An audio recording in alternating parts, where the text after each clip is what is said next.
सोचो दोस्तों, अगर आप एक कार को पुश कर रहे हो या एक एप्पल ट्री से गिरता है, ये सब एक ही चीज से होता है, फोर्स।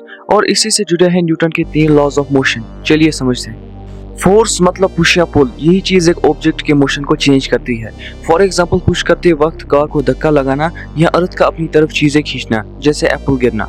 अब आते हैं न्यूटन्स लॉज ऑफ मोशन पर। So Newton's first law, law of inertia. According to this law, अगर कोई ऑब्जेक्ट रेस्ट में है तो वो रेस्ट में ही रहेगा, और अगर कोई ऑब्जेक्ट मोशन में है तो वो मोशन में ही रहेगा जब तक उस पर कोई एक्सटर्नल फोर्स ना लगे। फॉर एग्जाम्पल, टेबल पे रखी किताब खुद से नहीं हिलेगी जब तक आप उसे उठाओगे नहीं, या बस जब अचानक से रुकती है तो पैसेंजर्स आगे की तरफ गिरते हैं। Newton second law of motion, force is equal to mass times acceleration. मतलब जितना ज्यादा फोर्स उतनी ज्यादा एक्सेलरेशन। फॉर एग्जांपल, फुटबॉल को जितनी जोर से किक करोगे उतनी तेज आगे जाएगी, या एक ही फोर्स से फुटबॉल ज्यादा तेज मूव करेगी लेकिन हेवी बास्केटबॉल स्लो मूव करेगी।